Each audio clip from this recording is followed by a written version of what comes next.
I'm a bit nervous, but I really appreciate you coming and I hope it's useful. So, Sarah, over to you. Introduce yourself. I'm Sarah and I wrote this and it took me way longer than I thought it would. But I think it's all right. So we're going to talk about it, aren't we, Rose? And we were on a BBC documentary together in 2021 called Craftivism. Making a difference. Yeah. And my work features in that. So if you find it on BBC iPlayer somewhere, you can, it'll tell you a bit more about the work. And then this year I got an MBE for the research that I've been doing, all about Black women and their crafting.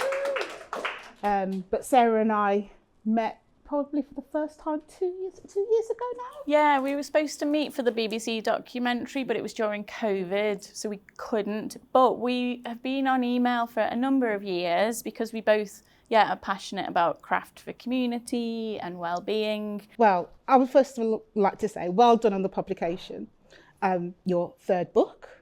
Yeah. And what I want to kind of ask, you talk a lot about the notion of separating threads. I do.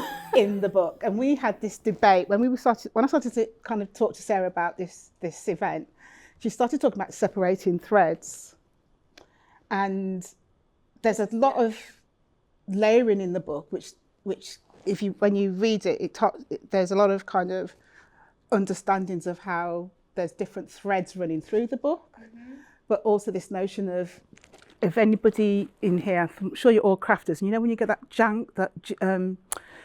jingling or jangling, what I call, of all the threads, when you've opened a brand new pack of threads or yarn and suddenly there's a knot and then everything gets messed up. Sarah calls it therapeutic. I call it an opportunity for mindfulness, Rose. Mindfulness. And I call it an opportunity to take out the scissors. I think this is the only main bit we disagree on, isn't it? Yeah. So I want to take this opportunity to ask you to kind of unpick that notion of the separating of the threads and why you find it therapeutic. Yeah, I mean, I use threads as a metaphor as well. There will be many craft puns in this event. And if there's any you come up with at the end of the night, email them to me because I love a good craft pun. No, I think I see it as so I know there's a few crafters in the room I recognise from workshops as well. I know there's a fast way to separate thread. But the longer I've been doing craftivism, so nearly 16 years, I think, and the more I do workshops, the more structured I make them, the more of a dictator I become in my workshops to use the craft as mindfulness and critical thinking. So I brought these because, I mean, and with most craft, you just need to see it, don't you? And you learn from doing. So I want to show you what I do, and I hope this works. And if it doesn't, we'll do it again with the camera. But in my workshops, and I could tell people to do it at home as well, but all of the kits and the book, I say, cut your thread so it's the length of your thumb to your shoulder. So there's a few nods, that's good. Any longer, you'll get all tangled up. Any shorter, you've got to rethread your needle and don't give yourself extra work. And then we have these beautiful little gold stalk scissors at all of our workshop, which people love. And I love, some people say it's luxury in activism. I think having beautiful gold stalks just makes us remember how beautiful the world is. So I see them as essential, not luxury. So I tell people often we separate our threads to be there's always 6 strands. Normally it's 2 lengths of 3. Some people do more, some people do less. But I'm just going to do 3 now. And there is a fast way to do it, and I don't show that. And what I love, and this is what I noticed on the first time I did a cross-stitch kit on my train to Glasgow, the first thing I noticed before I was doing craftivism was separating the thread. I tell people to not have it resting on your knees or anything, have it nice and high up. And you have to separate it so slowly so it doesn't knot, Rose, and doesn't get tangled or doesn't break. And use that time where it naturally separates very slowly. Use that time to check in with yourself. So how tight are your shoulders? How shallow is your breath? How sore is your neck? How achy or creaky do you feel? Do you feel sluggish? Do you feel quite anxious and shaky? This is what I think is one of the many benefits of handicraft, is forcing yourself to slow down, which people find incredibly painful in this busy world we live in. Try not to hit the people next to you. And separate it really slowly to just check in with yourself, because we don't want to use our craftivism like a lot of activism. You can just channel your baggage, your anger, your sadness straight into your activism, and then people can feel it. You want to acknowledge it and then channel those. We should be angry, we should be sad, but channel them into something proactive rather than reactive. So I tell people to do that, and then you can see it's all knotted. So I tell people to stroke it, and I do this at home, even though there's a faster way as well, especially for eco-anxiety. Stroke it nice and slowly so it unravels itself, and then you thread it. But what's interesting recently in the last year, I was in Belfast a couple of weeks ago as craftivist in residence at a democracy festival. And there was a few quite stressed out people doing different activism, community workers, carers. And there was one particular woman who was very tired and anxious. And I said, just stroke your thread. And you could see how relieved it was to just not be tapping all the time on your phone and just stroke the thread. And she looked quite teary, so I just sidled up to her. In the book, you can see I just sidle up to people on the side. And I said, you could just spend the whole 90 minutes stroking your thread. You really don't need to do anything else. If you need to just stroke your thread and slow down and calm down and let your sadness out about all of the stuff going on in the world. And I think she did it for about 15 minutes. She just did this. And I thought, brilliant, that's useful for her. And then she got cracking and took her kit home with her. But it's fascinating to see in a room actually just people doing this, and you can see them slowing down and calming down and their shoulders getting less tense, and breath helps slow you down. I mean, you know more than me, Rose, there's so much evidence now from clinicians and neuroscientists, which is in the book, about how those little actions actually are really important of using your head, hands and heart. So isn't that lovely and mindful and therapeutic now? I still use the scissors. But if you're getting ready to do craftivism, it's quite a useful process. Yeah, and I think they're all different processes for calming people down. It's the steps that you take to get your room ready to do the craft. True. And there are all different steps, and I think as individuals we can find those spaces to do the things that calm us down, ready to make or whatever we're going to do in those spaces. And most of my workshops look like this, so we set up in all of these bits with the flowers. So the way that you set your space, I think that's one of your threads. That's one of those things that you kind of talk about in your book, the way of setting your space. And I think you talk about this thing of luxury within the space. Yeah. This notion of, by putting flowers, water, putting a tablecloth, it's almost like you're setting a space for dinner. Yeah, I mean, even doing it on your own. So the beginning of the book, I say how to set up your space for you. And then near the end, how to set up a communal space, whether it's for 2 of your mates in your living room or whether it's for 80 people. We've got a photo of 80 people in Dartington Hall. But it is about surrounding yourself with stuff to help with your activism. So it can look like a luxury for me, and the research I've done on positive psychology and neuroscience and just the practice of doing it for so long.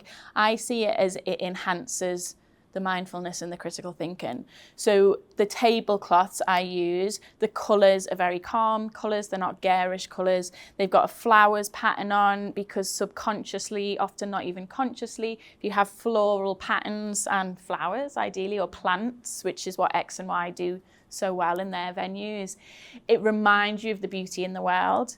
It also, there's a Harvard review study of how if there was 2 meetings on exactly the same topic and there's plants or flowers in one boardroom meeting and there isn't in another, the one with the plants and flowers and the imagery taps much more into your intrinsic values than your extrinsic values. So your intrinsic values of community, of collectivism, your extrinsic are much more about status and individualism. So it's lots of elements of trying to remind you of the beauty in the world and how to make the world even more beautiful, not garish, not alert. It's not pillar box red or black for a reason. The flowers for nature as well. And then it's also made on digital printed organic cotton, so there's no waste, so I got that made. But all of the colours we use, we've got Gentle Protest colours palette in the book, is there to help people be positive and help with that stillness for critical thinking. So it's not to be like, the world's great, just make something while you're watching telly. It's to set the scene, whether you're on your own or in a group, to say, have some instrumental music on, because that will help you with that critical thinking, so that when you look at your craft of thought questions, so all of my projects have 3 craft of thought questions in, they're not easy questions and they're not yes or no answers. They're difficult questions like, what are my values and how do I thread them through what I do before I tell other people what to do? And, you know, you could sit with that question for years. It's difficult. And it's a question to protest yourself before you protest others, to help you be in a strong position to be able to protest other people saying, I'm a flawed person, I can't do everything, but I've checked what I can do as a change maker, and now I want to encourage you as a change maker. And to grapple with those big questions, I think the comfort of the craft action and the space that's positive and beautiful colours and warm, gentle shapes, nice smells. We're just making a room spray actually with the most ethical perfume company called And Fragrance, which will come out in a few months. Spray that in the room to, again, calm yourself down but not make you sleepy. Using all the senses, not to distract yourself and not to overwhelm yourself, but having this balance of using all of the senses to help you with that critical thinking, I think is vital. And a lot of activism, we don't do that. We just go into a meeting and say, what are we going to do? And then we head off. And I think we're missing a trick by not using those elements. And I would say I probably do the same thing. Yeah, you but do. in an opposite way, but we call it public engagement in academia. Okay. And I would set up a front room. So I would take my nuances from the Caribbean front room, and I would set up a front room. So I would set up a front room table with the doily cloth, with the fake flowers. So if anybody remembers the West Indian front room by Michael Macmillan, the book, it's got the big fake flowers. It's got the big floral tablecloth, very much like you. Yeah. But I would have West Indian cake. So I specialise in making West Indian cakes and biscuits and things. Yeah. Then I would have the old time West Indian music on, playing in the background. Yeah. So you're setting the same scene like yours, and then we make. But I will be making the crafts that my mother-in-law and my mum taught me, and those were the things that were taught by their grandmothers. So it's kind of bringing back those crafts that people don't actually see, but actually bringing in these groups that are not always seen as doing crafts. And you talk a lot about that in your work, this notion of how do you invite people into the space that might be afraid to be in the space, or might be afraid to come into the space because they don't feel that activism is for them. How do you get them to be empathic? Empathic is the word? Yeah, I think just ready. Like it's setting a vibe, isn't it? A bit of. So I do a lot with museums and galleries. I mean, I always want my Gentle Craftivism to reach everyone and anyone can use it. It sort of started with a lot of burnt out activists saying, oh, this is interesting. And then crafters saying, oh, I've always wanted to use my craft for good. Let me do that. What I've noticed with museums and galleries, especially, who are registered charities, so they can't be too political, but they want to engage people in the social issues in their different exhibitions. So luckily in London, you know, I work a lot with the V&A and the Tate, but also done stuff with Helsinki Design Week and in Stockholm and different places. A lot of their audience might be apolitical or from all over the world, and people who I prioritise people who are not already involved in activism, because one, it often makes them more politically influential. If a politician has heard from someone for the first time ever and that person says, who's there in their constituency, if that person says, I've never done a petition before, I've never lobbied an MP, but I really care about this issue, you know, they remember that and go, oh, one, these are voters, and oh, this is interesting. Why have they, you know, they're clearly nervous, but they're still doing this, which is really useful. And the same with brands. If there's certain audiences I'll target for different campaigns who are their core customer, base for different brands.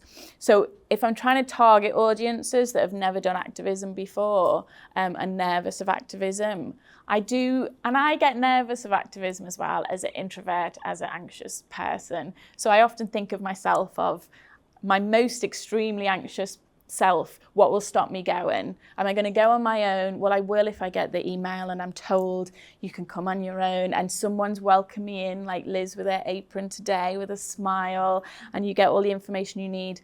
But stuff like the scent, having that lovely room spray for people to go, oh, this smells nice, and this instrumental music is gentle music and hopeful music, and oh look, there's flowers, and oh look, there's tablecloths. It sort of naturally intrigues people. I often, in some events, I'll have a sandwich board outside saying, shh, craftivism going on inside, to slow people and quiet people down to move in and go in, but also it's quite clever for people who aren't coming to be intrigued. But all of those elements, I think, just slow people in their tracks when we're on our phones all the time, we're busy, we're doing stuff. You're engaging in the senses, you're intriguing people to want to know more. So I'm all about curiosity is really powerful. Don't tell people what to do or to say or to think. Ask questions, intrigue people, attract people with pretty things like moths to flames. And I think that sets the intention to say, whatever you believe, whatever your political persuasion, we're going to discuss and reflect on these issues and see what comes out of it. And I think that my hope is that lack of judgment and presumption and prejudice and the beautiful elements that the world has given us make people feel safe to be open-minded and open-hearted, and feel safe to delve into complex social change issues that we should look at, but most of the time we don't want to, and some of the time we have the privilege to ignore it. But I want to set up an attractive, safe space to then get people to stay and grapple with these questions that can make us feel overwhelmed and disempowered, but the craft activity then helps us feel more empowered, helps with critical thinking. So I'm always trying to do all of that. I'm rambling now, Rose. Does that make sense to people?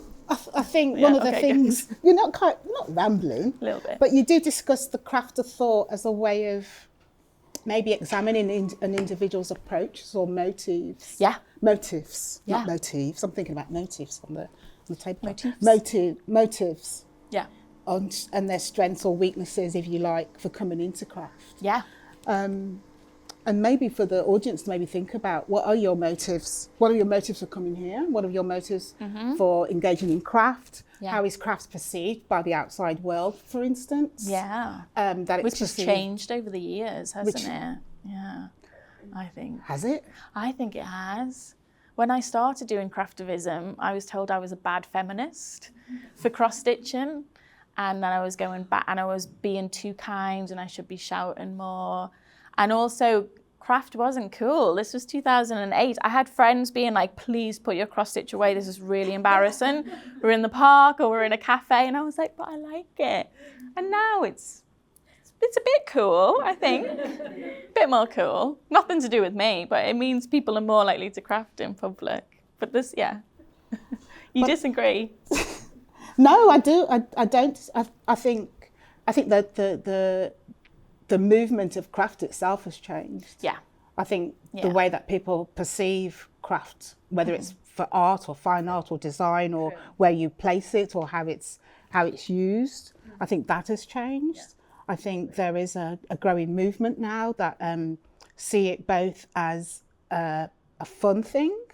I think COVID changed lots of people's perceptions about that we were locked up in our homes and we had time to actually relook at how we could make things.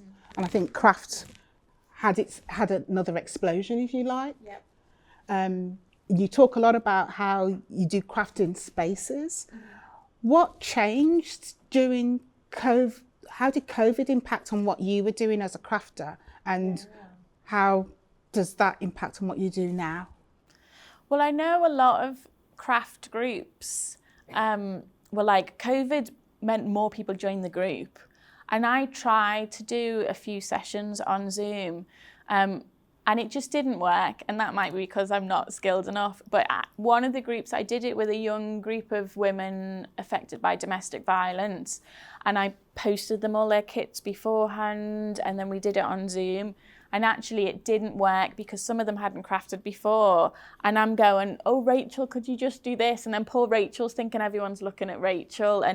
And for me, what COVID was great in terms of people being able to have the time to do it on their own and then to share with their friends on social media, their craft of thought, share with me, write blogs, do videos. Some craft groups who were confident crafters, it worked for them. But from the way I do my events, sometimes with vulnerable people or anxious people, I felt like actually COVID made me even more aware of the importance of physically being with people and physically having those sensory spaces, whether they're drop-in spaces like in the British Museum giant hall where we had hundreds of people and in the Barbican, or whether it was closed off, very quiet, closed events for 3 hours at another space. All of those spaces were structured, and people, what I noticed after COVID actually was pre-COVID, a lot of people wanted to share on their phone, and I was quite happy for them too because it spreads the word. I'd be like, yep, share your steps, where you're up to, share your craft of thoughts. But it did stop people a little bit from engaging more deeply and just doing the action and listening to each other. Post-COVID, a lot of people purposefully kept their phone in their bag, and you could see them going, oh, I've got an excuse. I was like, leave your phone in your bag if you want. And loads of people were like, brilliant, I'll do that. Which I think is really interesting with people wanting to be offline. People are tired. Social media is very different now than when I started. When I started, Instagram didn't exist. Pinterest didn't exist. It was about stills and essays. Now it's about fast-paced videos. So I think all of that has had an impact. So I don't do online workshops, and maybe I'll find a way to do it that might work for some audiences. But for me, when I'm facilitating, and I do need to facilitate people because we don't want to grapple with uncomfortable questions of what are my values, or if I was a power holder receiving this gift, how would I feel, or what are my motives? Is there a bit of ego in there? Or am I here because I love to craft and I want to use it for good? And I have to challenge people to say, your motive needs to be the cause and the craft is to serve the cause. It's not shoehorning your love of craft into a cause and having craft as the taskmaster. So you might love neon pink, but for this campaign, if that power holder has never worn neon pink and might not like it, I think you might need to go for a colour that they wear or a pattern that they like. And that sometimes that gets people's backs up, and I have to challenge them a bit. And it helps having nice, gentle music and being able to touch people's elbows, which I talk about in the book, as a way to say, do you think that's what they would like? Or do you think that's what you would like? Should we maybe focus on what they would like? Or on our mini protest banners, these little ones, often people start with, I really care about this issue and I'm going to cross stitch, you need to do this now, and put it up. And I have to say, okay, if you were a passerby, how would you feel with the capital letters? Or there'll be a message that there might be a quote that they love, but they put it somewhere that's not relevant to the quote and it's quite ambiguous. And I have to say, okay, if you were a passerby, what do you think you could misunderstand? Think about all of the ways this message could be misunderstood and try and mitigate those misunderstandings or ways that people might feel attacked. Turn the statement into a question, or do it in lowercase, or do ... at the end. But try and always put yourselves in the shoes of the people you're trying to engage, and not just presume, which we all do, presume what I say people will understand, all of the intention around it, my culture around it. And that can annoy people. But when we go through that process, often at the end of a workshop, and when I'm slowing people down, Malala will be fine me saying this, at a workshop, she did one of our footprints in Birmingham, And she was really fast because she was a good stitcher. And I had to say, Malala, you know, it's about being the tortoise and slowing down and using the repetitive hand action for critical thinking. And we had a little giggle about it. I said, just slow down. You've got time to make it. You've got the kits to take home and carry on making it. She went, yeah, okay. So I do have to sort of gently protest people. And I find that's quite hard to do online. I can do it in a much more, a bit of a scouse, fun, nudge way in person. And I think what I've realised is that actually I love doing the workshops because you can sense each other's motives a little bit. You can sense, is someone angry, is someone upset, is someone feeling unsafe, is someone feeling on their own or a bit distracted. I'm much better at facilitating that in person than trying to do it on Zoom boxes. Because I want people to go as deep as possible.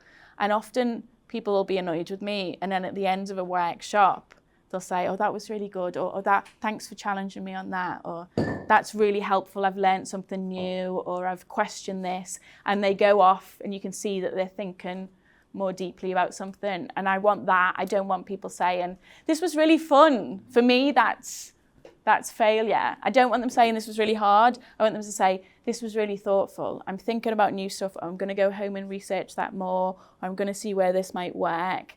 That's what I want the response to be.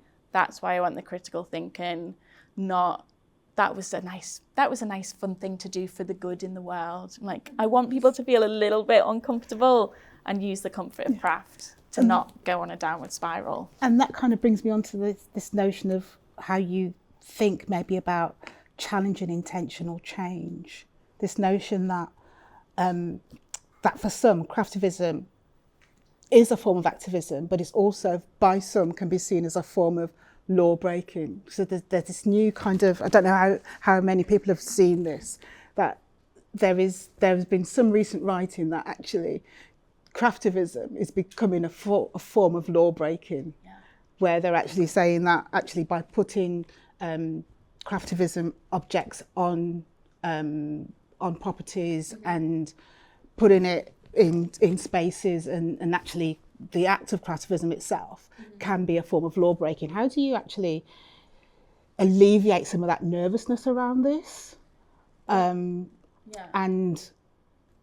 for those that maybe don't like the act of protest within sewing or within crafting, how do you actually... Well, I'm a goody two-shoes. I don't like breaking the law, and I don't want to break the law. So I'm always trying to mitigate that risk as well. I mean, my first project was the mini protest banners, but you hung them up so you could cut them down.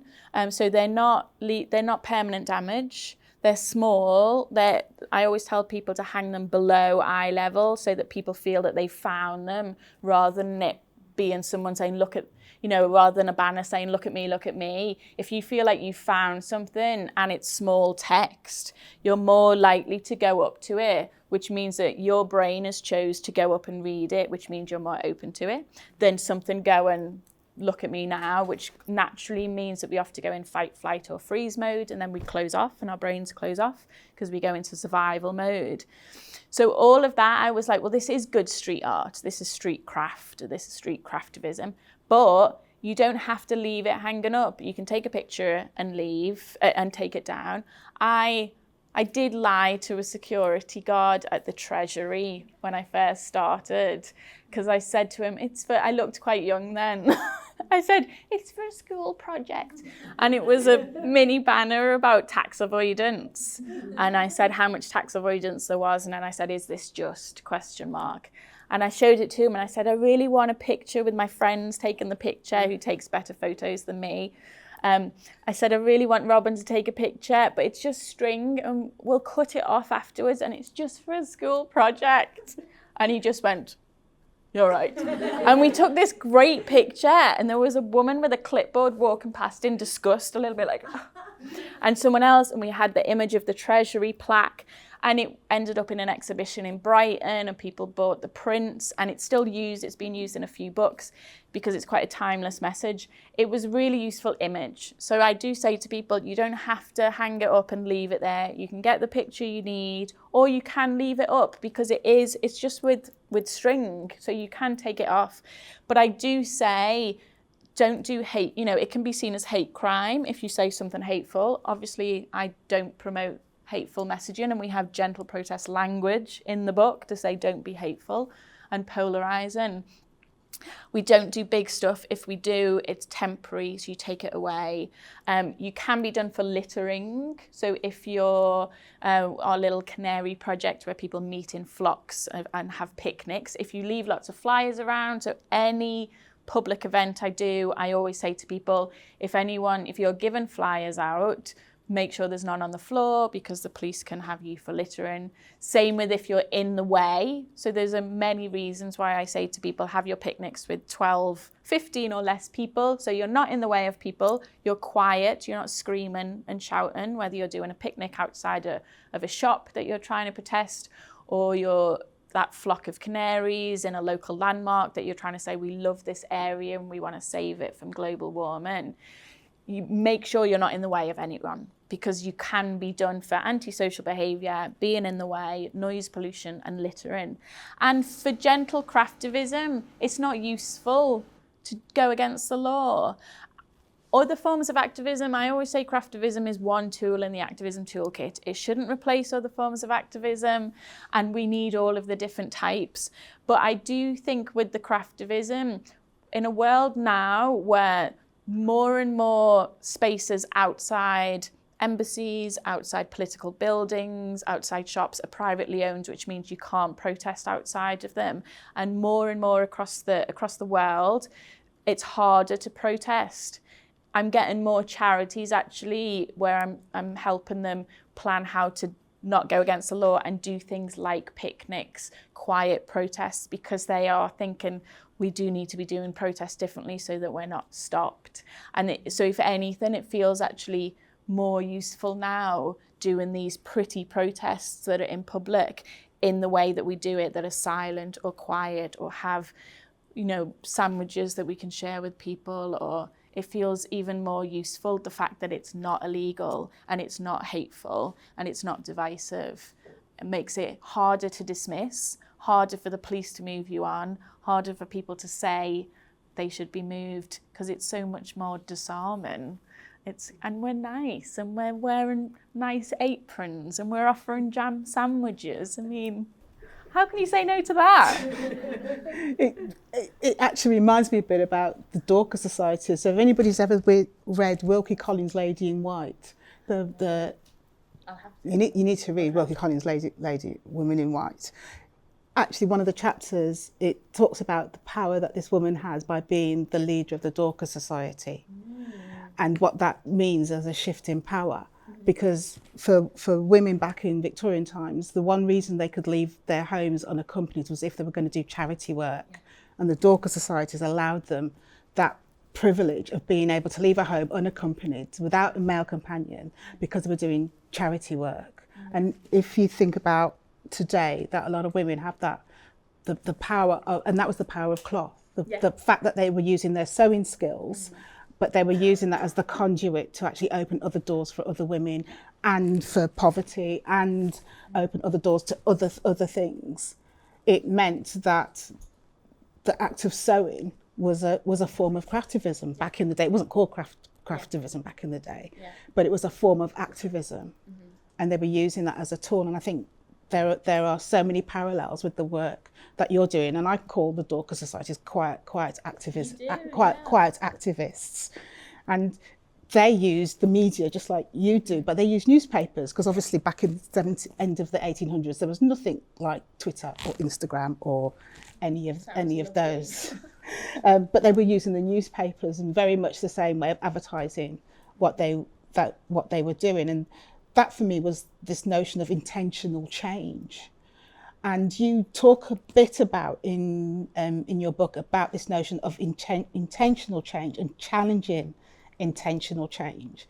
Can you kind of elaborate a bit on why you think we need to challenge intentional change and what that is? Yeah, I mean, I think a lot of activism people I talk about activism can be so broad. When I'm talking about activism, I'm not talking about fundraising or awareness raising. It is about campaigning for structural change, whether it's structures, systems, behaviours or cultures. So it's trying to change a system. It's not emergency relief or just awareness raising. And I think with activism, sometimes you can use it so broadly, a bit like the word sustainability can sort of be used in lots of ways now. So I call my approach to craftivism gentle protest. And one of the reasons for that was because I didn't coin the word craftivism. It was coined by a lady called Betsy Greer in 2003, who was a knitter, an American lady who moved to London, actually, was living in East London, and was joining lots of knitting groups and said, hang on a minute, there's more, a bit like you know, there's more to these Dorcas groups and these knitting groups than just the craft action. People are not just knitting, they were talking about politics, they were make, do and amend. It was communities coming together. So she coined the word craftivism. And I found the word after Googling craft and activism, after separating my thread on a train to Glasgow, and was like, I think there's something in this as a burnt out activist. And she's very kind to say anyone can use the word craftivism. She has a very broad definition about how it can help express people's opinions and voices on social change issues they care about. I wanted to go really narrow of, I think this is good for gentle protest. And I didn't coin the term gentle protest since, I think I coined it in 2014 for an exhibition in Stockholm that I did, a solo exhibition, because there's so much craftivism out there. And I always say it's a bit like the word punk. You think of punk music, you've got all these different bands and artists. They sound very different, but they're under that umbrella. And craftivism's the same. You can crochet voodoo dolls of world leaders and get way more likes on Instagram than my stuff. You can do giant, incredible quilts. You can do so many different things. I focus on my background activism and I focus on protest. So protest is hard. Lots of people don't want to do it. It's naturally quite divisive. So how do we mitigate that and make it gentle? And that's where I think craft comes involved, as well as the colours, the fonts, the shapes. But for me, the intention is not, I want to express my view or I want to react to this issue. We do need to react, but it's more starting people from, I always say to people, because I get lots of people saying, I want to campaign on this issue. So my thought process with my background in activism is, what's the issue you care about? What's the big goal? What's the solution? What's the dream of what it is? What are the realistic steps that power holders can take to help reach that dream, knowing that the dream will never come a full utopia vision, but how do we try and reach that dream? Who are the power holders and the decision makers who can help reach that goal? Who do they listen to? Is it you? Is it someone else? How do you get them involved, or how do you engage them in a way that they will listen to it and it'll be relevant to them? And then very low down on that list of intentions is craft useful here? So sometimes it might be useful for the process to reach a particular audience that are very politically influential, to say, come together, meet each other, use the process to bond, to discuss the issues and see what action you need to take to reach this power holder. Or we need to do a media action, particularly our Climate Canary project focused on local media in the summer before COP in Glasgow, because a lot of people don't read local media, but local politicians and their staff always scan local media to get a litmus test of what their community, their constituency are thinking and doing. And the summer before COP, there wasn't many, if at all, craft activism climate groups doing anything. They were all going to do stuff at COP in Glasgow. And I thought, well, we don't need to be in Glasgow then. There's lots of people doing really good stuff. What we could be useful for is engaging people who've never done climate action before, take part in the Canary Craftivists that summer, and we just want a lovely image of them in their little beaks and their little yellow capes in the area, in their constituency, that people will recognise the constituency, whether it's on the beach or on a hill. and take a beautiful picture and then have a press release saying, we're eco-warriors, not eco-warriors. We've never done climate action before, but we really care. We love our community and we want to save this place and we want to help it flourish. And that the intention there was to reach a new audience, reach politicians through local media in the summer when local media are desperate for content and often don't have any, so it's quite useful timing, and the weather's nice. So there was all of those intentions, and then it was, we'll dress as canaries, we'll use yellow, we'll have the sewing of the beaks. That all came after those other intentions, and it's looking at that jigsaw puzzle of where we need climate action, at what time, when a power holder is going to be engaged, where are there gaps in that jigsaw, and where can craftivism be of best use? So it shouldn't be to compete with other forms of activism. It shouldn't be preaching to the converted or going where activism's already doing lots of good stuff with other groups. And for that, I also, another intention rose, so many intentions. One of them was I texted a lot of climate groups I knew nationally and locally and said, please don't share this with your audience and don't share it on social media because you're doing great stuff and I need people who might not join you to join us, and if you share it then they might not come along. And this is apolitical people on different political persuasions who might not be welcome at other climate groups, lots of different reasons. But I had to call them all. I emailed some and they got a bit arsey. And I had to call them and say, I'm not saying this to compete. This is the strategy. You're doing great stuff. I think this could be useful. And then they totally got it and were like, we won't share it. You do what you need to do. But I had to say, this is in solidarity with you. This isn't in competition and this isn't against you. This is to say we need all angles covered. We need some of the big, loud stuff for national media. We need some of the quiet stuff for when power holders go, we can't talk to them, and we can say, well, you can talk to us, so that you can't have an excuse not to talk to people. You sort of need to see, I always talk about jigsaw puzzles in lots of ways, but you need to see where it's all connected. And that's why the intention is so important, because it's not just, I care about this, do something, because that can disempower people more than empower them. And it means power holders can go, well, it's easy for you to demand that, but this is really hard and I'm busy and you're treating me like a robot or a faceless power holder. So you have loads of intentions to try and mitigate risks of people fobbing you off.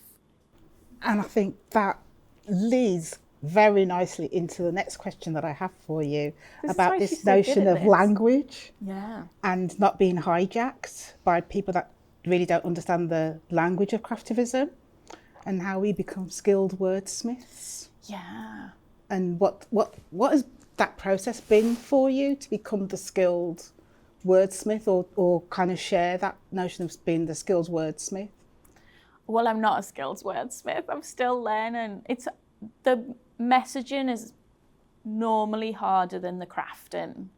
So I say in the book, if anything, we can be not great at craft to be a good craftivist. And the more mistakes, the more endearing it is often to people. If it's too perfect, people can go, is your intention you want to show off your incredible object that's perfect and you're obsessed with making these highly skilled things? But the messaging is really important, and I find it the hardest thing to do, and often people in my workshops or who contact me, we find it the hardest thing to do, which is why it's included in the book. Because you can, so I have to talk about gentle craftivism, not craftivism, because I didn't coin the word.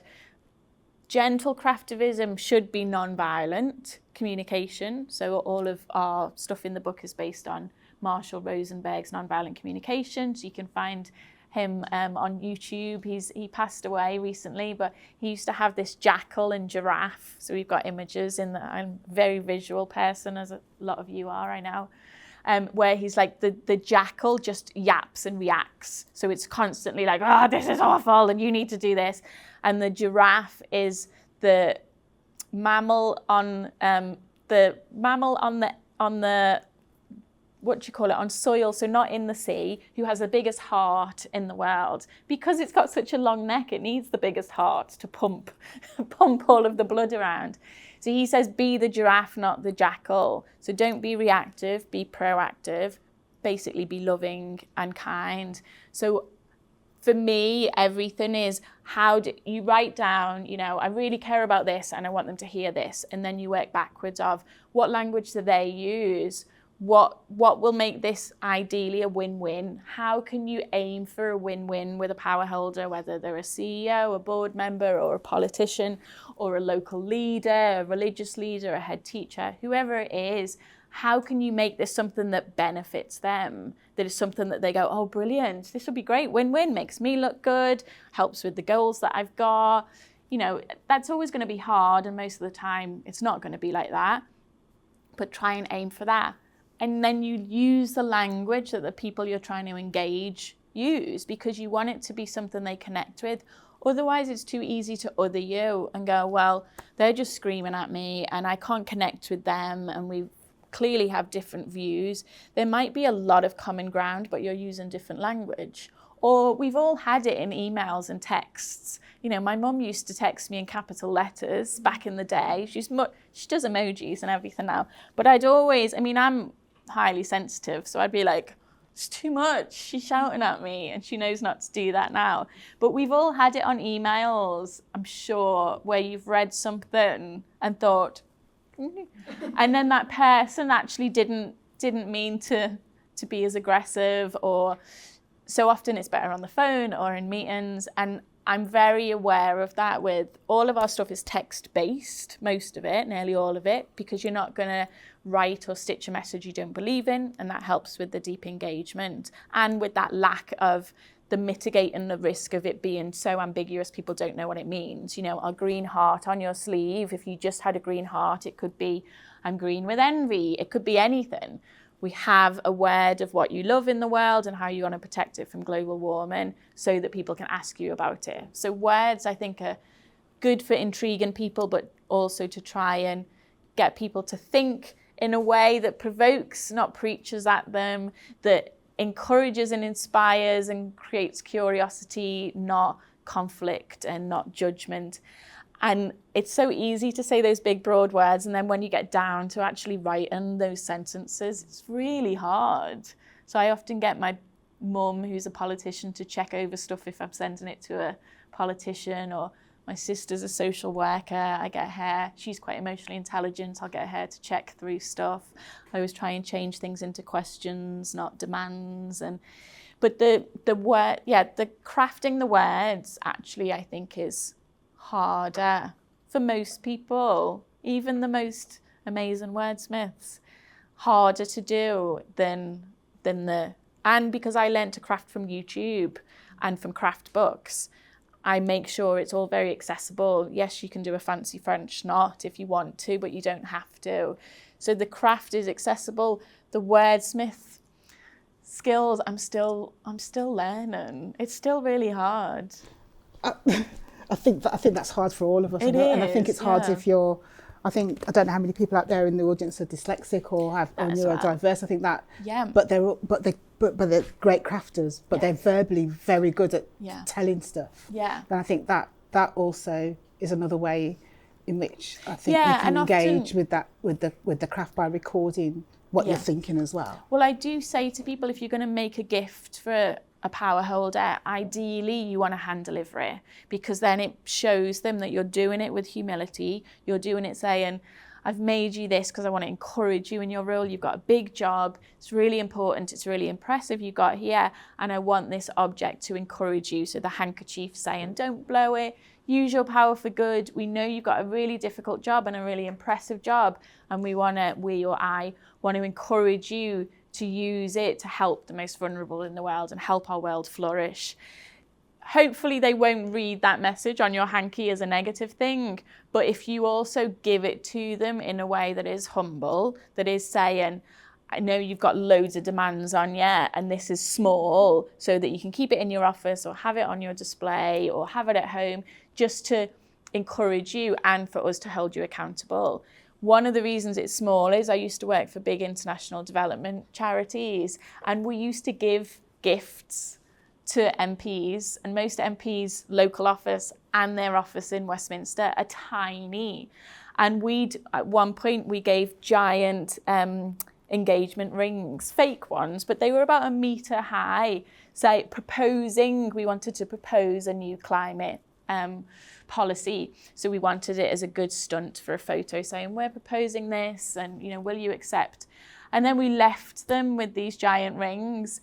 And I just thought, these poor people, their rooms are tiny, and what are they going to do with this prop? And it's a waste of resources. And it wasn't a gift. It was us to get the photo we needed. It was a bit smug. It was a bit egotistical, saying this is us as a charity saying you're wrong and we need to do this. And that influenced me. That stuck in my mind of make sure they don't end up with a giant banner that's going to go in a landfill or going to go take up space they don't have, which just annoys them. How do we give them an object as a memory device that they genuinely want to keep and they see as loving, a bit annoying because we're holding them accountable, but how can they keep it as a thing that will make them feel encouraged, so that when we contact them again without a piece of craftivism, they go, oh, she was nice, she gave us that gift, so maybe we'll listen to her. And there's lots about in the neuroscience in the book about the difference between good surprises and bad surprises and how it creates dopamine, which means the person's physiological body literally says, they made me feel good with a good surprise, I want another one. So they're much more open to hearing from you. But the fact that it was small, the hankies are small. And also with politicians, more than other power holders, they like showing off what constituents have made for them. So if you've ever been on a tour in Westminster, and I know it's similar in America as well, I've spoken to a few people there, they're often like, look at one of my constituents has made me. And one, it helps them remember you and that you're holding them account. But also it makes them be like, oh, this is useful. So it's quite crafty in more ways than one. But yeah, the words are important, but the size is important as well. And to kind of follow on from that, you talk about, and this made me kind of giggle laugh when I kind of read it. You said, talk about not engaging what you coined as an idiot compassion. Yeah. And I kind of wanted you to kind of just elaborate on that term of idiot compassion and the notion that craftivism invites us to be bold or emboldened, but also can provide what I call effective responses to issues. Mm-hmm. Yeah, so I mean, everything's a spectrum, and I grew up very much where we would, go see a film as a family and then discuss it. What are the pros and cons? And I love all of that stuff. So I like pulling things apart and seeing what works. But we're often very binary in our thinking, especially when we're tired and we're stressed. We're like, this is the answer, which means that's not the answer. And in the world, we need to go beyond the binary, especially in activism. It's not yes to this, which means no to that. You can, everything's on the spectrum. It's not normally 50-50 either. But idiot compassion, so I talk about compassionate campaigning.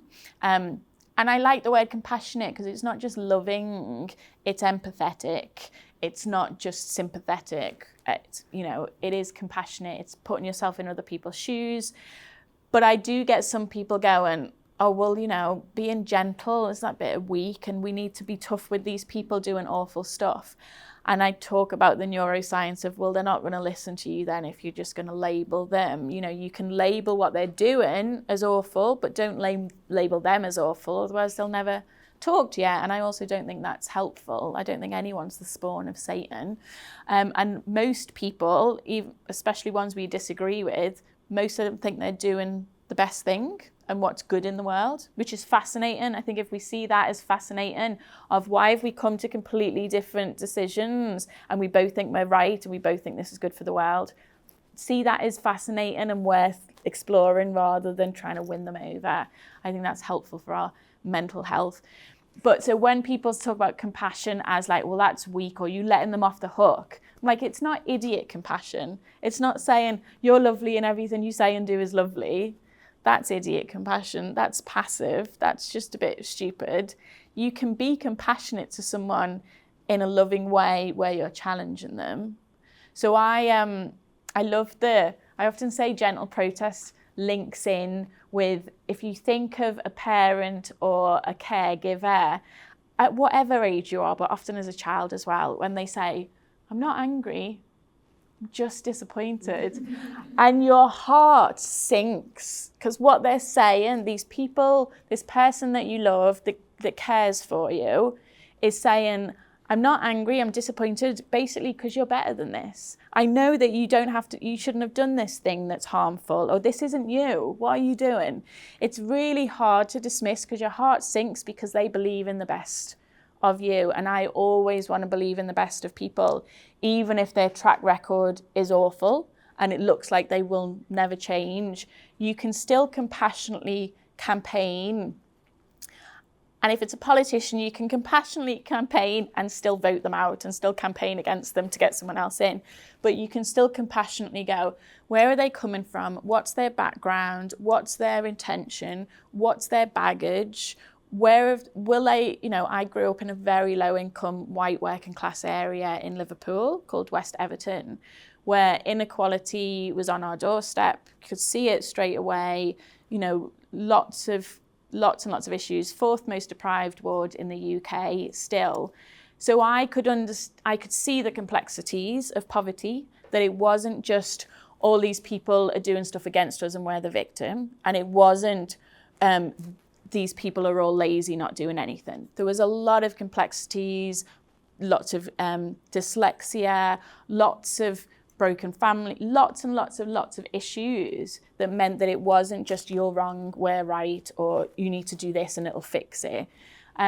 So I think that's helped with the compassionate campaigning of put yourself in their shoes. What are their challenges? What's their background? What's their understanding that's different to mine?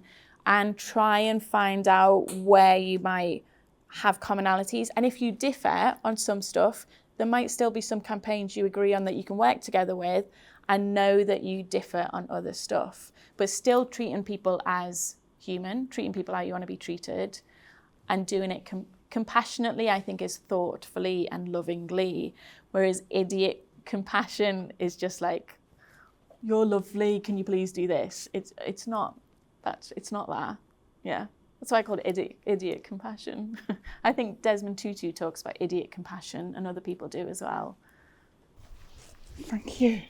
And I think that kind of sums up our discussion. I know. You could see I could talk for hours.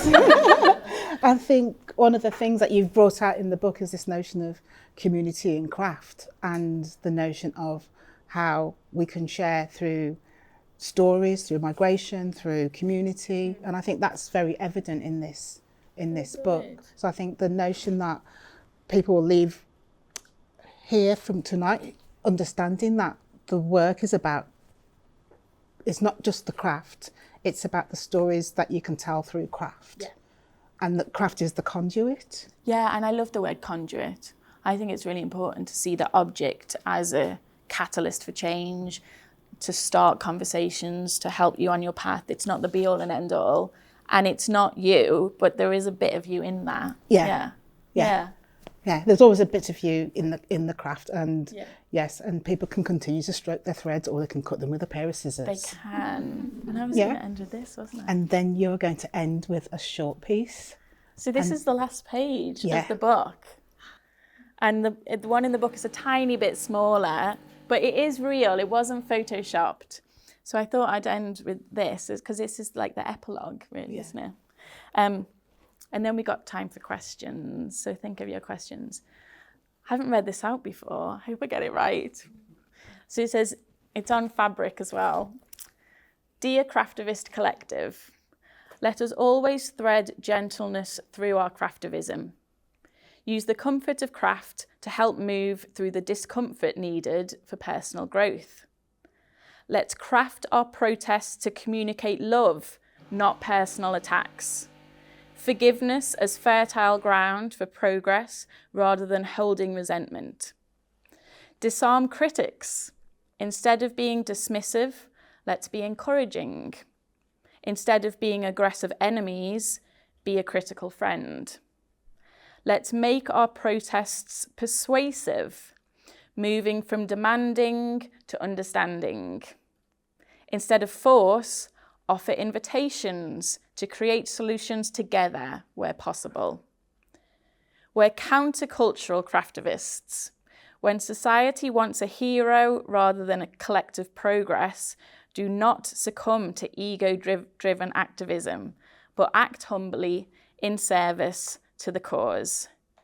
In solidarity, Sarah, XXX, stitch, stitch, stitch, kiss, kiss, kiss, however you want to interpret my little stitches. And I've kept the needle in for the last bit. But that's my summary, Rose, from my rambles. Thank you. Thank you.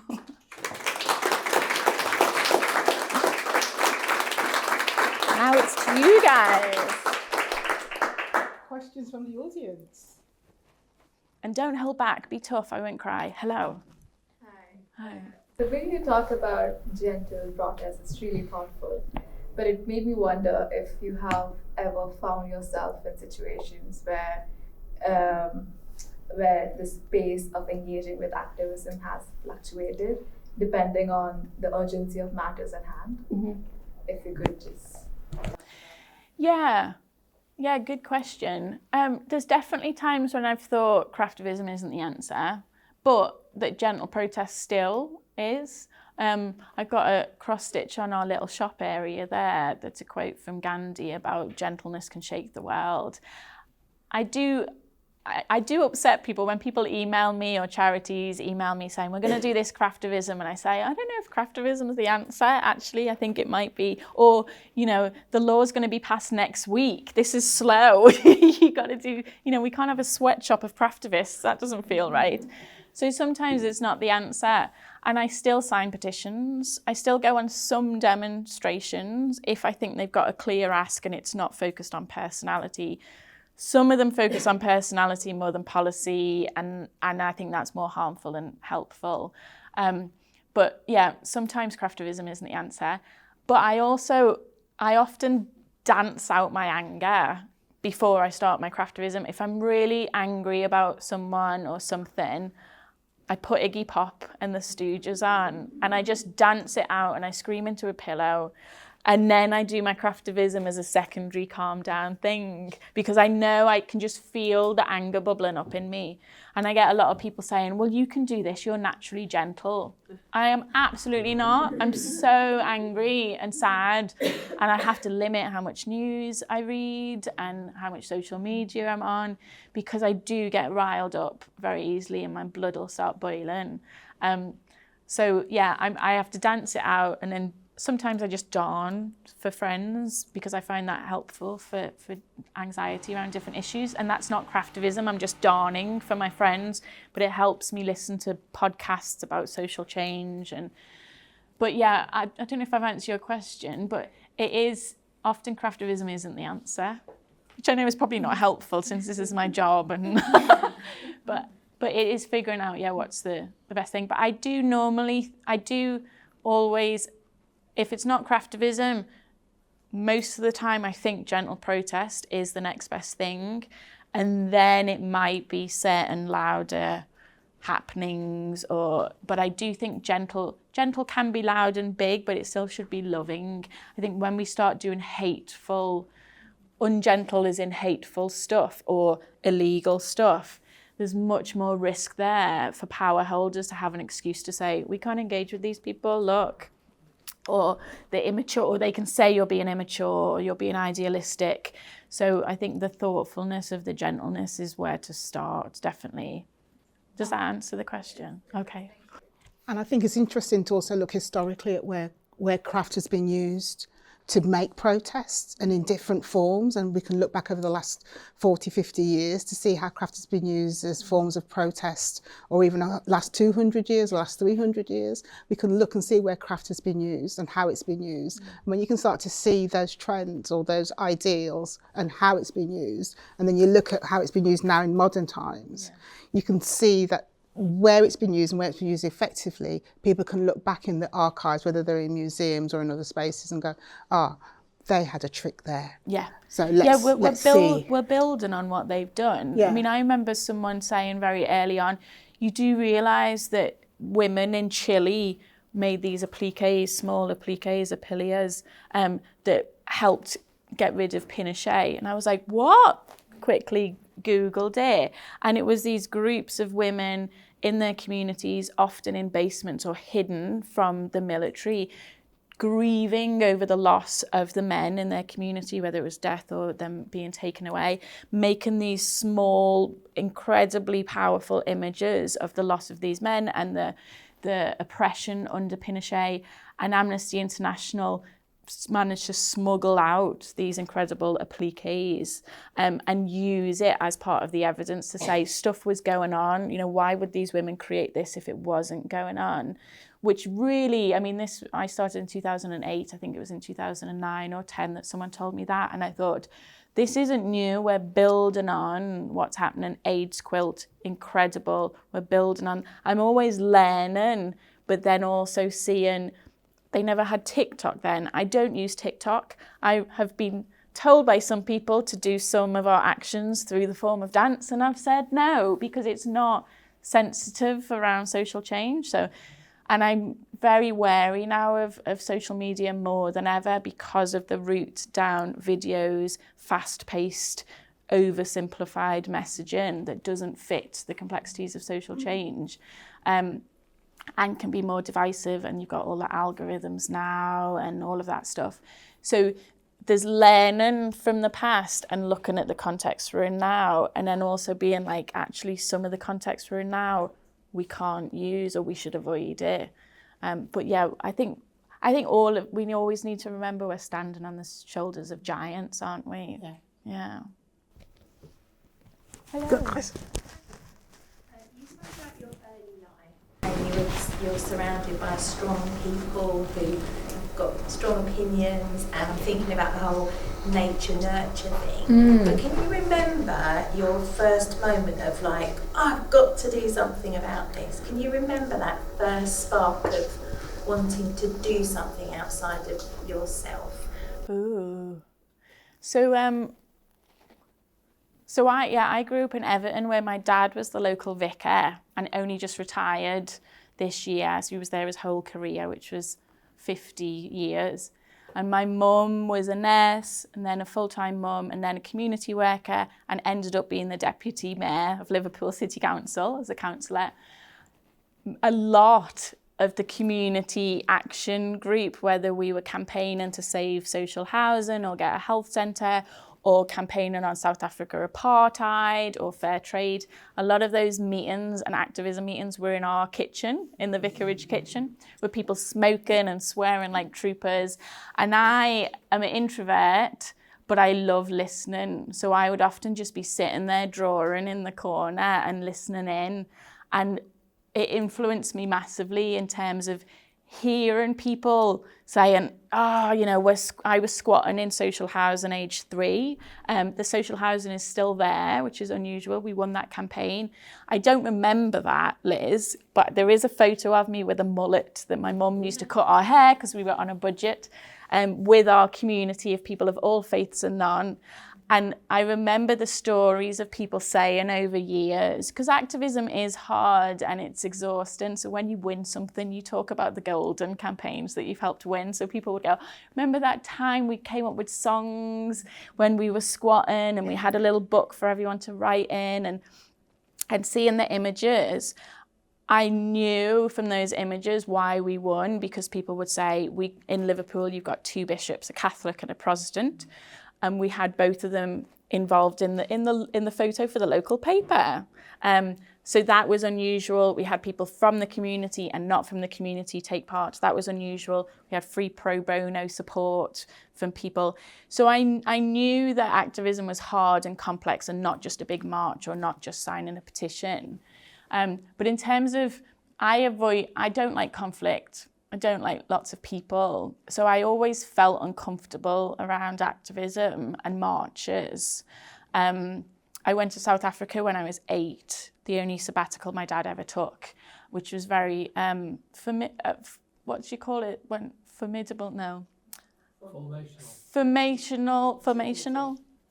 Formative. Edit that out.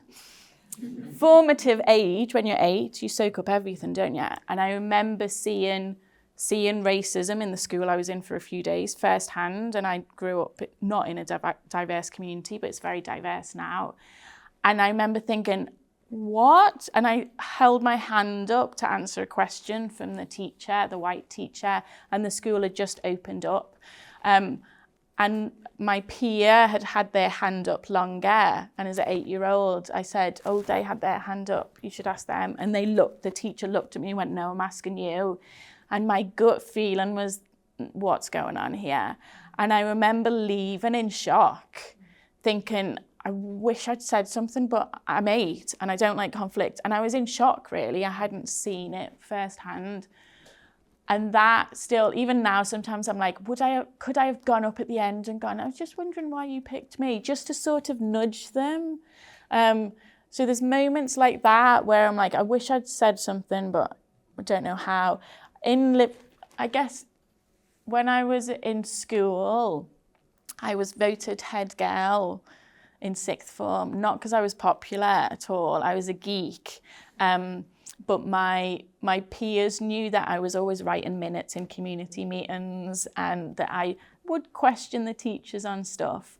So I became head girl because they just knew I'd do a good job, and my speech was, I'll do a good job for you. You tell me what you want and I'll try my hardest and we'll see what happens.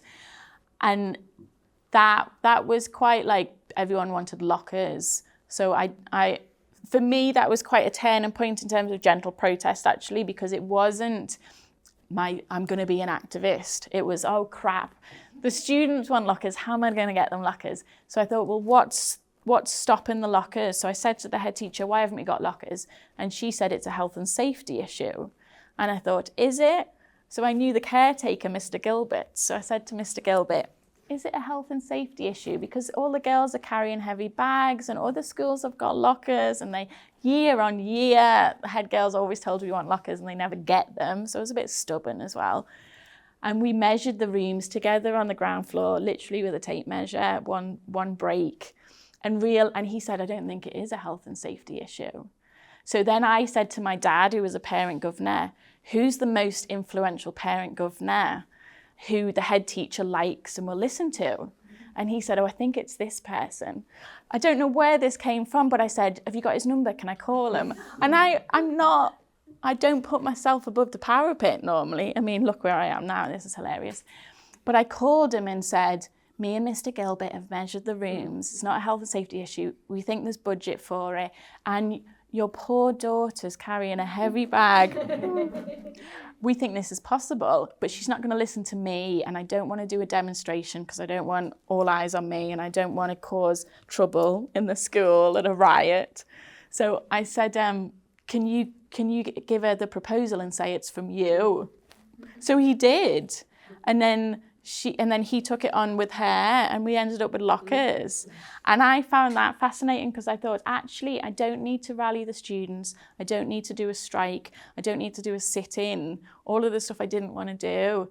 If I can do hidden stuff and it work, brilliant. And that gave me the confidence to do other campaigning. But also there was campaigns where we had Primark, a big Primark store opening in Liverpool years ago, and it was during a summer, so there were no students there, and I was a teenager, and I was like, where are the students to demonstrate outside this Primark, which is a very unethical shop, and we're not going to close it, but I just think that there should be a demonstration for people to say this isn't all positive, because people were like, woo, we're getting a big Primark. So I just wanted a demonstration to just shine a spotlight on the negative side of it as well. And the students were all on holiday, and I was asking everyone, local Friends of the Earth group, local hippies I knew, local alternative kids, are you going to do it? Are you going to do it? No one was going to do it. So 3 days before the opening, I just thought, oh, bleeping hell, I'm going to have to do something. So I just got 10 friends who'd never campaigned before and said, let's make the placards together. It wasn't craftivism and it wasn't particularly gentle, but let's make the placards, stand outside, because we just need people to hear that this isn't all positive. And we got on the radio and we sent our press release out. And that just felt like an exorcism. It was like in me of like, you can't let this go. You just got to try something. So I think the stubbornness in me, but the lockers story sort of helped me think, and then growing up in a community, seeing where we lost campaigns, we won campaigns, seeing what was going on globally, going to South Africa, seeing the peace and reconciliation work that was often behind the scenes, often with the churches, with Desmond Tutu and Mandela. A lot of that stuff is not in the media and not easy to see, but all of that I just absorbed and was like, activism's hard, but it can work, but you need to think of all those layers. Did that answer the question? I'm giving very long answers, I apologise. Yeah. Hi. I have 2 questions, but in case the time runs out, I'll just ask the first one. So I love the imageries you create with gentle protest, and the empatheticness and the softness, and which can be seen as a weak thing in a patriarchal world. And historically, there has been a lot of resistance to handicraft and a very low engagement of cisgender men to be active participants. Yeah. So how do you remove barriers for these men to become active participant of craftivism? Ooh, I love that question. Well, when I first started doing craftivism, I was very aware of, I don't want this to be a group of women doing craftivism about women's issues. And that was straight away, that was one of my intentions and there's other groups doing that, and that's great. So I sort of felt that was covered, safe space for women to do. Often it was knitting at the time as well. So I do sound like a dictator. I forced my male friends, my cis white mostly male friends, at least one of them to be in all of the photos, and I intentionally didn't do any women's rights campaigns, national campaigns, because I didn't want us to be pigeonholed as that. And because we were getting quite a lot of media at the beginning, very by accident, I never planned that at all. It was quite important actually not to be seen the first time in media and national media being seen as craftivism, women crafting on women's issues. I thought there's others doing that, and we always supported other women's groups doing other issues, especially FGM stuff. But I always had that in the back of my mind of how can this not be seen as for women or very feminine. And I want it to look a bit kitsch, because I think kitsch is quite helpful because it's disarming, it's non-threatening. So I like that, but it can be kitsch and not gendered. It doesn't have to be, I don't know if I'm getting the words right, but getting that balance as well. So a lot of it was, my male friends being like, okay, I'll join in, because I'd explain why, and they'd be like, okay. And it felt a little bit dishonest in a way, and it's a bit like, pro-discrimination. In the book, I've got a very diverse group of models, and I was grappling with that of, I want it to be diverse because I want everyone to see themselves here. It is the majority is white women that look like me, because you're always going to attract people that look like yourself. But we do have a diverse group, but it's not as diverse as the model. If you turn the models into, percentages, that isn't what the Craftivist Collective percentage is. But it's really important as a way to bring people in to say, you're welcome too, whether it's consciously or subconsciously. So I had that with cis, straight, white men, of having that in my mind of, are there any barriers to stop them coming along, and how to mitigate that? And one of the images in the book and the mentions is of Secret Cinema. So we did a project with Secret Cinema, who do immersive cinema, like immersive theatre, who are incredible, and they asked us to do Shawshank Redemption with them. I had to sign an NDA or whatever beforehand because it's secret, but it was the perfect fit. Some of their other events they've done, they asked me to do, and it hasn't been a good fit. Couldn't do anything for Greece, for example. But Shawshank, I was like, this is brilliant, because everyone's dressed as prisoners and all the actors are prison guards. They all come in from the court with all of the customers with what they've been committed of, so whether it's tax avoidance or triple murder. And our room was set up similar to Dorcas rooms and to our rooms, set up the room to be in a prison, and we had real quilts and cushions made by real male prisoners from Wandsworth Prison, from Fine Cell Work, who do incredible work.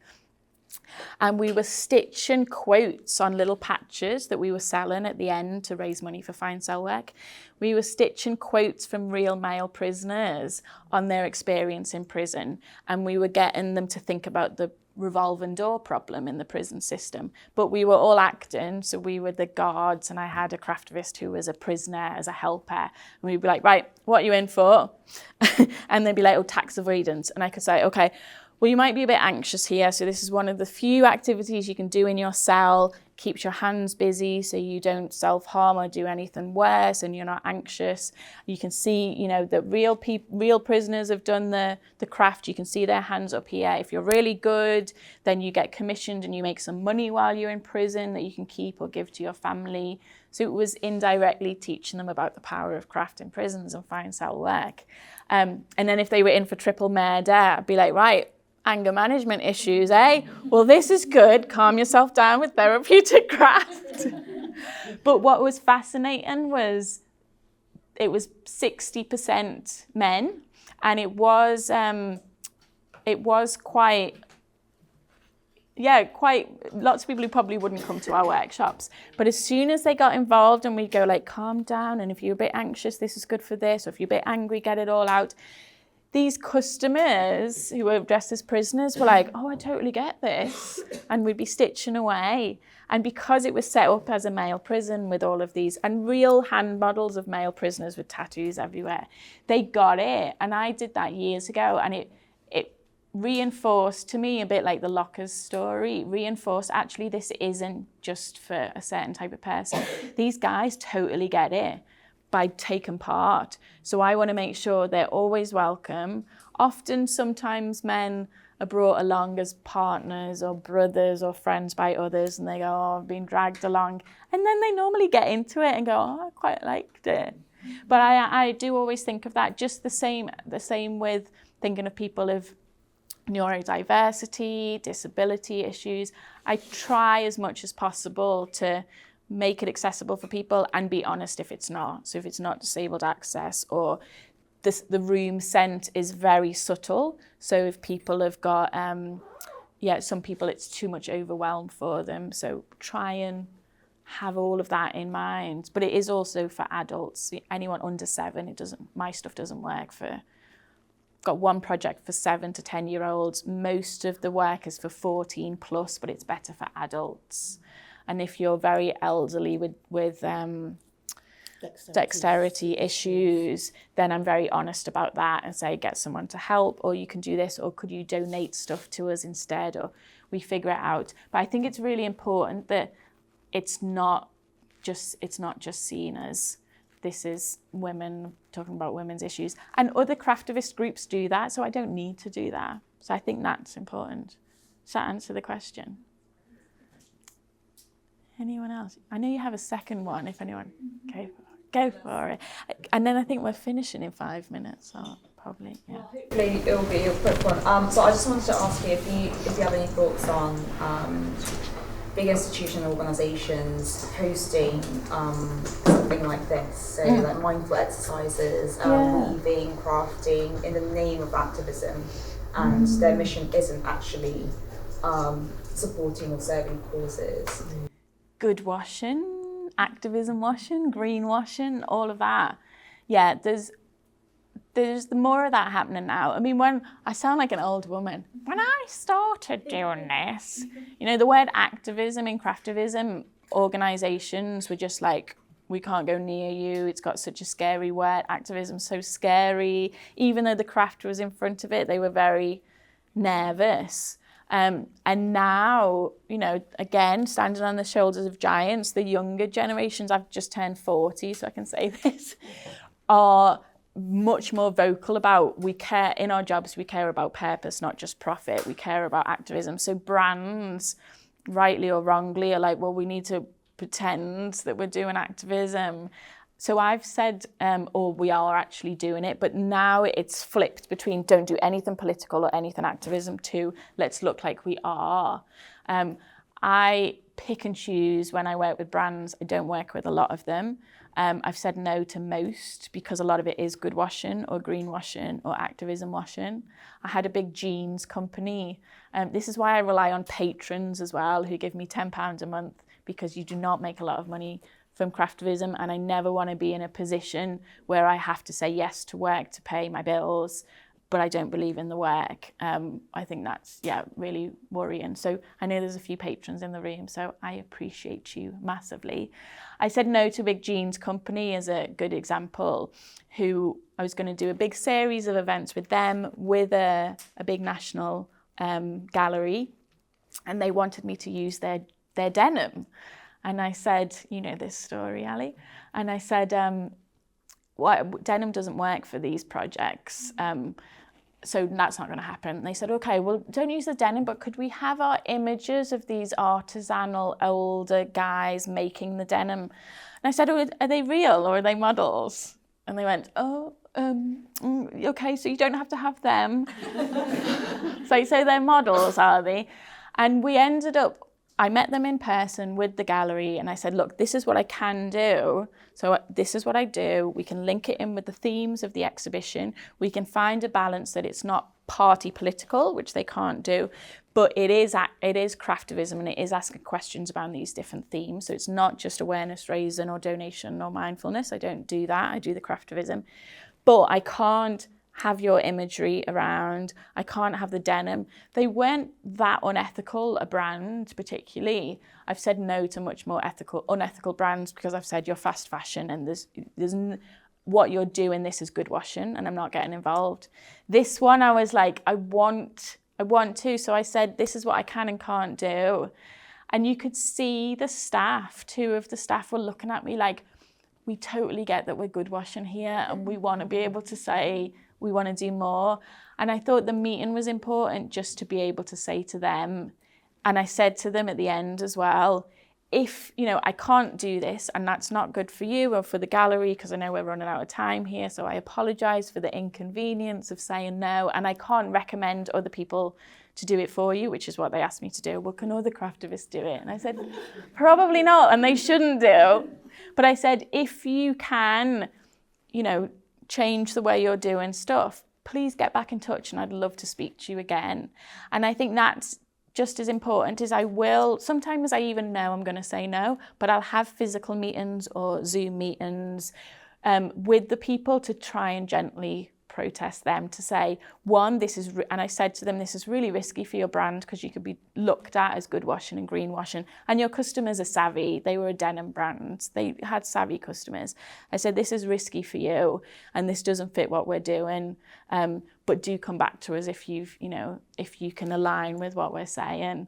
And that was hard because I needed the money, but also because you could see their staff wanted to do something thoughtful, but they wouldn't say it out loud in front of their boss, but you could see they were like, yeah, this isn't great. And I think we've got to be more savvy now to be aware of the motives, the intention. Is this good washing? Is this green washing? Is this activism washing? The other thing with craftivism is this going to waste lots of resources that ends up in a landfill? So I don't do a lot of drop-in sessions unless they're in closed, quiet rooms where people can stay for hours and they make something they take home with them or they add to something that isn't going to go in the bin. So I'm very aware that what I do is physical. So every bit of thread we don't use, could go in a landfill. All the felt is made from post-consumer plastic bottles and can be recycled. Most of the fabric is donated. It's small for lots of reasons, but also so you're not using too much waste. But I'm also juggling that balance of this company wants me to do stuff for 500 people. Well, you don't get the intimacy there. And it's more likely that stuff won't be done well and people won't want to keep it and it might go in the bin. So I'm going to say no. But sometimes to 500 people doing a very small thing, like our mini fashion statement scrolls to support Fashion Revolution, can work really well to 500 people at a big event, you know. So it's always asking the questions and protesting where possible and being stubborn, really. But I definitely think more so now than ever is being aware of the activism washing that's happening and people using the word activism that's not activism. I mean, it's fascinating how lots of actors and celebrities now have the word activism in their bio. That never, when I started doing stuff, they would never have said that because it's seen as too political. And now it feels like all of them have to say they're an activist. And then you look to see where they're doing activism and it's more philanthropy because they're making millions when their garment workers are not making a living wage. And you think, so this is philanthropy, this isn't activism. Or it's very light touch, but they're still working with organisations that are really unethical. And you think, hang on a minute. That's changed. That's fascinating. Thank you. Don't think it answered your question. Did? Okay. Yeah. Right. Well, I think we're done. Thank you so much for coming, especially because I know there's train strikes and weather and we've got filmers in the way, so it's a bit extra weird. But I hope it was useful. And we got lots of free stickers and free bookmarks and our lovely craftivists in their aprons to help if you want to have a look at the shop and have more drinks and snacks. But do talk to each other as well, because this is your chance to network and find like-minded people to do crafty things with. So thank you so much for coming. Thank you, Sarah. Thank you, everybody.